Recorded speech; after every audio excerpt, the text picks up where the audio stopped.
What is up, everybody? Hoang Zero here, and today I'm here to give you a deck profile for one of the most exciting decks in the BT13 format, Bloom Rose. Bloom Rose is a deck that combines both traits of Rosemon as well as Bloom Lord to create one giant plant amalgamation that can really take on the meta. So, without further ado, let's get started. Alright, so to kick us off, we're going to go over the 5 Digitama, and yes, I did say 5 because this is a green deck that does play Mimi. We do play the 1 Torikari Balmon. Your turn, once per turn, when you play a green Digimon, this Digimon gets plus 2000 DP for the turn. It's very easy to proc in this deck using cards like Ayatar, like Argo, Sunflow, etc. So it's just a pretty easy 2k to hit. We do play the 4 Kokomon. When an effect suspends one of your Digimon, draw 1. Again, this is the freest draw you can have access to in green, just because literally everything you do taps your own stuff. Going into our level 3s, we play 4 of the BT10 Palmon. On play, reveal top 4 cards of your deck, add 1 card with Vegetation or Plant among its traits, and 1 card with Fairy among them to your hand, bot deck the rest. So this can hit almost literally everything in your deck except for Argo and Terrier, as well as Quartzmon. But as far as your Fairy targets go, you have 3 Bloom, 3 Rose, 1 Burst Mode, Hydra, not Hydra, Hydra's not a Fairy, it's fucking Plant and Vegetation. But as far as Fairies go, yeah, the 3 6s and then your Burst Mode, and then like literally almost everything but Terrier and Quartzmon is a valid target. So yeah, really just insane consistency. 4 of the new Lalamon. On play, reveal top 3 cards of your deck, add 1 card with Vegetation, Plant, or Fairy among them to your hand, and 1 Yoshino to your hand, bot deck the rest. ESS, your turn, once per turn, win this Digimon with Digivolve. If you have a green Tamer in play, reduce the cost by 1. So not only is it letting you ramp much faster, but it's also helping you get additional digs. It helps you find your Yoshino, and Yoshino is such a powerful memory tamer. It's just a really big consistency bump, as well as ramper. We play the 1 Terriermon, stops memory gain from your opponent, except for tamer effects. So a format where memory boost is so plentiful, this card can be a really big problem for certain decks. So it's good to have at least a 1 of. We play 2 of the Pomumon that stops players from playing cards by effects. This does affect you, do note that, but it's very easy to play around that. The reason why we play this Floodgate into the format is because you have decks like Royal Knights that are trying to use their Purge in order to play cards out. You have decks like Belphemon that want to spit out a blocker in order to stave off a little bit more damage. And you have a bunch of other decks just casually that you don't mind hitting, so it's pretty nice. You have 2 of the EX3 Pomumon. When an effect suspends a Digimon, suspend 1 of your opponent's Digimon. You could very easily trade 1 of the Floodgate Pomu for another copy of this. I think that's totally fine. But thankfully, with all our new support, we aren't as reliant on the old Pomumon in order to tap our opponent's Digimon. But Pomumon, still really good. You did get more searchers as well to find this card.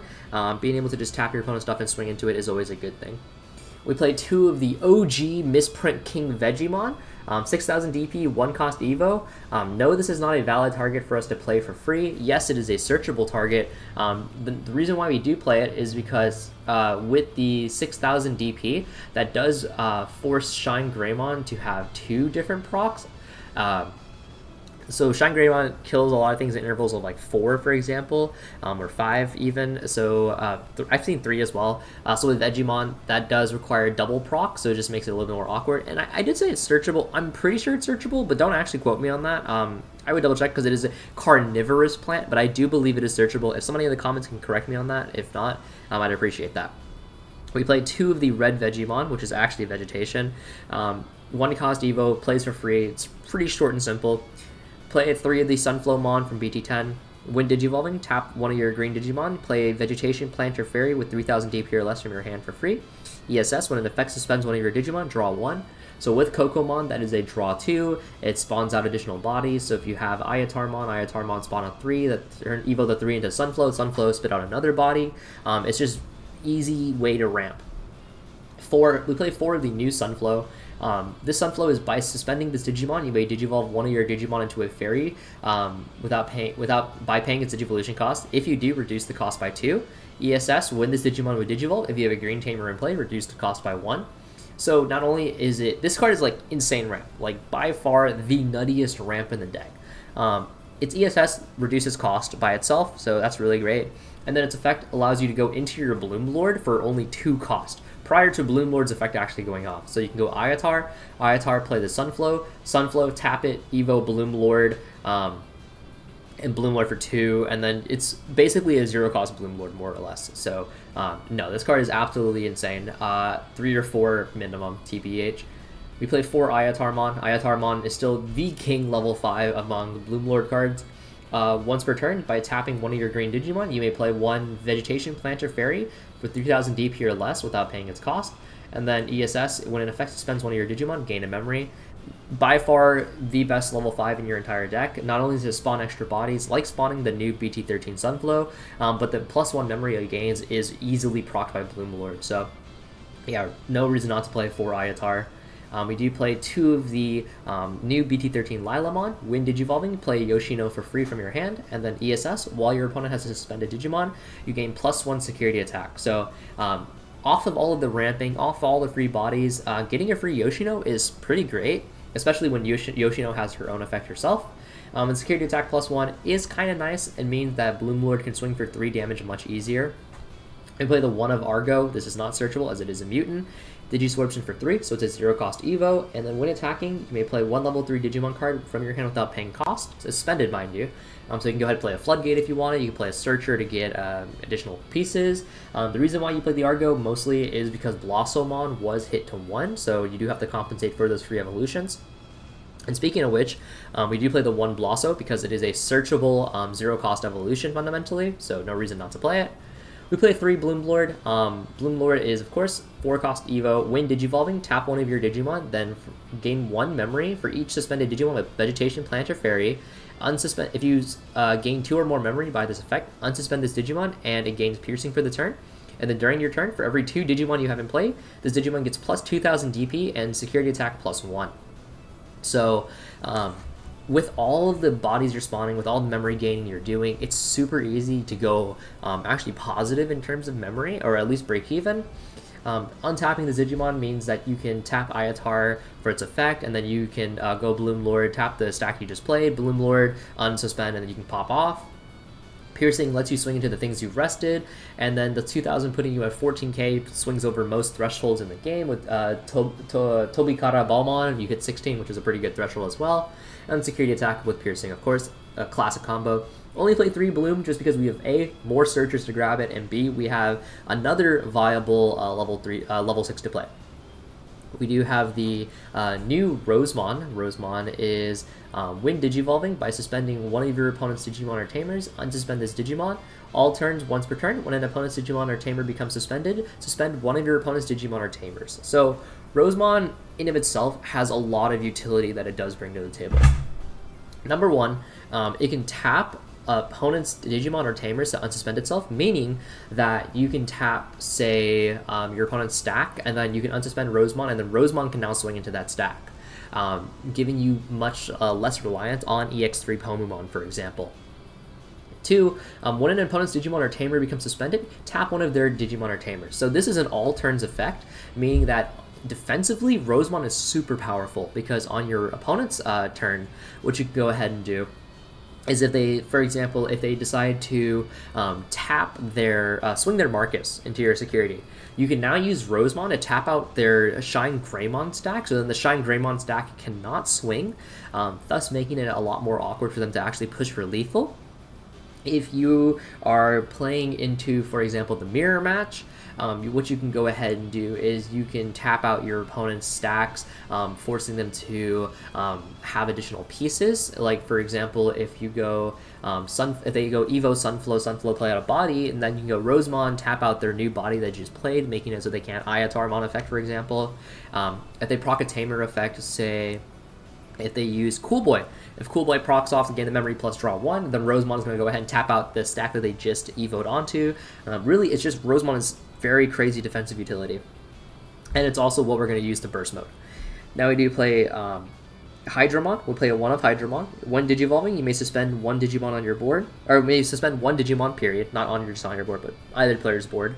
All turns, once per turn, when an opponent's Digimon becomes suspended, for each other suspended Digimon with Vegetation Planter Fairy in its traits you have in play, gain a memory, so this works both players' turns. End of your turn, if you have 2 or more suspended Digimon with Vegetation Planter Fairy, including itself, You may return one of your opponent's suspended Digimon to the bottom of their deck. So Hydramon is still a really powerful one-of because it is the one form of removal you do have access to that isn't through combat or isn't just stunning it straight out. Hydramon being able to gain memory on both players' turns, like a pseudo Ice Bowl, is a really great defensive utility as well, and it is, of course, searchable. So yeah, really a strong side boss. We played 2 Quartzmon because Quartzmon, unfortunately, is not searchable like Burst Mode is. It is 6 cost over our green 6s. When Digivolving, suspend all other Digimon and Tamers, and then for every 2 you suspend, gain a memory. All turns other than this Digimon, all Digimon and Tamers do not unsuspend, and when attacking, suspend all of your opponents. When attacking, suspend one of your opponent's Digimon or Tamers, then trash the top card of your opponent's security stack for every 5 suspended Digimon or Tamers on the board. So it's mass-wide stun. It keeps everything tapped down, so your opponent is going to struggle a lot with trying to get rid of it. They'll have to resort to using Wind Digivolving or options. Burning security is really fantastic as well, especially in metas where Tamers are abundant in a lot of bodies, including your own. Quartzmon is just such a powerful shutdown card that it's something that you really just want to threaten your opponent with. And we play the 1 Burst Mode. So 0 cost over Rose by bouncing Yoshino back to hand. When Digivolving, suspend one of your opponent's Digimon and one of their Tamers. All of your opponent's Digimon and Tamers do not unsuspend until the end of their turn. When attacking, for every 2 suspended Digimon and or Tamers your opponent has in play, trash the top card of your opponent's security stack. So, number 1, its stun effect is like a weaker Quartzmon, but it does not affect your board, so your bodies will unsuspend at the start of your turn. And its burn effect is relying on your opponent's side of the board, but it's for every 2, whereas Quartzmon is both players' boards, but it's for every 5. So keep that in mind when you're considering which one to go into. Quartzmon is also just much more expensive to go into, but it'll shut down everything, as long as it's on the board, whereas Burst Mode, it only shuts down things for 1 turn. So keep that in mind. We play 1 HPD.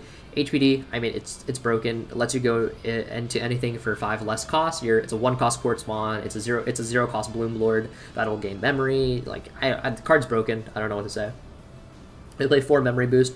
Memory Boost is like a godsend in green. Reveal top 4 cards. Add a green Digimon to your hand. Cashes in, gain 2 memory. I mean, it searches for like literally everything in your deck. It cashes in to make your huge combo plays. It's a powerful security bomb. Like, I don't know. It just does everything green wants to do. You play 1 Mimi. Mimi, start of your turn. If you have 2 or less memory, set your memory to 3. If you have a level 5 or higher green Digimon in play, tap this Tamer, hatch a new egg. If you have something in your raising area, move it up. Great way to establish your future turn, set up for the following. A fantastic way to get an additional body for you to tap out. I mean, it's just such a powerful card, even at a 1-of. And you play 2 Yoshino. Memory Tamer, go to 3. When one of your Digimon digivolves into a vegetation, plant, or fairy, tap this Tamer, gain a memory. This cannot be stopped by a memory blocker because it is a Tamer. It is searchable off of Lilamon. Lilamon plays it for free, so hence why we're playing it at a 2-of instead of the Mimi. You can inverse the ratio if you want. It's up to player preference, really. The Yoshino reduces the cost, and then it also gains the memory. Because it's gaining memory, that means even if you go to the Bloom Lord for like 0, you're still going plus. So Yoshino is a really fantastic Tamer. And so, right after this, we'll go straight into combos. Alright, so we're going to show you some really easy lines of play that you can do with Bloom Lord. The cards that you just need your regular stack with Ayatar, you need your Bloom Lord, and you need a Sunflow in hand. So, easy combo. Ayatarmon, pull it out. You're at 3 memory because of Yoshino, because it's Memory Tamer. We're going to go ahead and we're going to tap our Ayatarmon. Ayatarmon going to go ahead and play Sunflowmon. This will now trigger Kokomon, so draw 1. And then we're going to go ahead, we are going to use the effect of Sunflowmon, tap this Digimon, Digivolve into a Fairy. We're going to go ahead, we are going to evolve into our Bloom Lord. Okay, so that is for 2 cost evolution because it reduces it by 2. Thanks to Lilamon and Sunflowmon, it's a 0 cost evolution. So doesn't move, gain a memory, tap Yoshino, we're actually going to go plus. And then we're going to go ahead and untap this because we gained 2 memory, so we're actually at 6 now. So thanks to Sunflow plus these 2, it is a 0 cost Bloom Lord where we actually gain plus 3 memory.